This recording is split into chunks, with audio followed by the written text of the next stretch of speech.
ঈদের পরে কোথাও না ঘুরতে গেলে মনটা ভালোই লাগে না। তো হে গাইস, আসসালামু আলাইকুম, কেমন আছেন সবাই? আজকে বেরিয়ে গেলাম ঘুরতে। আমি, দাদা আর বৌদি চলে গেলাম পিসের বাড়ি। তাদের বাড়ি যাওয়ার তিনটি কারণ। নাম্বার 1, তারা নতুন বাড়ি দিয়েছে সেটা দেখার জন্য। নাম্বার 2, এই ঈদের ছুটিতে কোথায় ঘুরতে যাব ভেবে তাদের বাড়িটা আমরা বেছে নিলাম। এবং নাম্বার 3, ধুলিয়ানে দাদার একটু কাজ আছে তার জন্য। তো আর বেশি বক বক না করে চলুন তাদের বাড়ি যাওয়া যাক। এটাই তাদের বাড়ি, ভুতুরে টাইপের, আর নিচে কাজ চলছে, তার জন্য তারা উপরে সবাই মিলে আছে।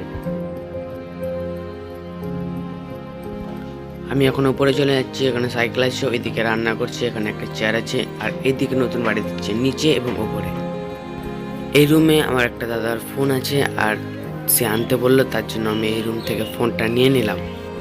এবারে চলুন আপনাদের বাড়িটা দেখাই। এখানে একটা পেয়ারা গাছ আছে, এইদিকে দুটো টয়লেট আছে, আর এইদিকে দুটো বাথরুম আছে, তৈরি হচ্ছে, এখনো হয়নি।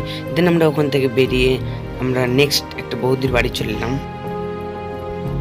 আমার চ্যানেলে ফার্স্ট যেটা ভ্লগ, বেবি ওয়াচিং ভ্লগ, সব থেকে লাস্টে দেখবেন। ওই ভ্লগটাতে কিন্তু আমি একটা বেবি দেখাইনি, বাট বেবি ওয়াচিং ছিল ওই ভ্লগটা। ওই ভ্লগে কিন্তু এদের বাড়ি আমি এসেছিলাম। আর এখন গাছ তারা বাড়িটাকে একদম সুন্দর করে নিয়েছে, কালার দিয়ে একদম পেন্ট করে একদম হেভি করে নিয়েছে।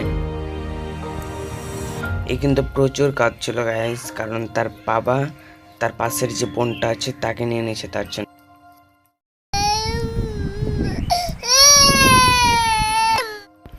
এখন গাইজ এর মুখের রিয়াকশনটা দেখেন, মানে একবার কাঁদছে আবার শান্ত হয়ে যাচ্ছে, মানে একটু দেখেন এর মুখের রিয়াকশনটা।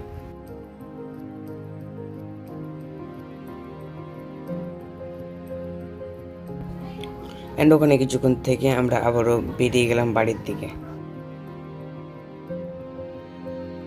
প্রত্যেকটা ফাংশন, প্রত্যেকটা স্পোর্টস, আবার কোনো নেতা এলেও এই জায়গাতেই কিন্তু তাদের রাখা হয়, মানে প্যান্ডেল করে।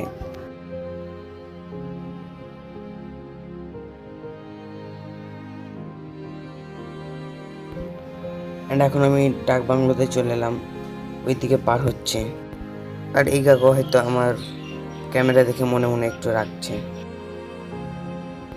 আর তারপর ওখান থেকে এখন চলে এলাম মাথা খারাপ করা চাঁদপুরে জ্যাম্পের পিছনে। একদম দেখেন কতটা জ্যাম্প আর আমরা কতটা পিছনে আছি। তার জন্য এই কাকুটা বললো যে এইদিকে একটা গলির রাস্তা আছে, তার জন্য এখান দিয়ে আমরা চলে যাচ্ছি। গলির রাস্তা তো গলির মতোই,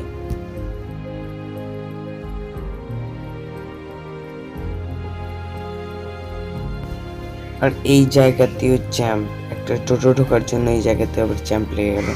তারপরে গেল কোনো রকমের, আর দেখেন সামনে দেখেন, তারপর কোনো রকমের আমরা চাঁদপুর ব্রিজে উঠলাম, তো আবার এইদিকে জ্যাম্প। কোন রকমের যদি গাইজ আমরা চাঁদপুর ব্রিজে উঠলাম, তো দেখেন সামনে দেখেন পুরো একদম মাথা খারাপ পুরো জ্যাম্প। আজকের ব্লগটা কিন্তু আমি এই পর্যন্ত করছি, আবার নেক্সট ব্লগ নিয়ে দেখাবে। আসসালামু আলাইকুম।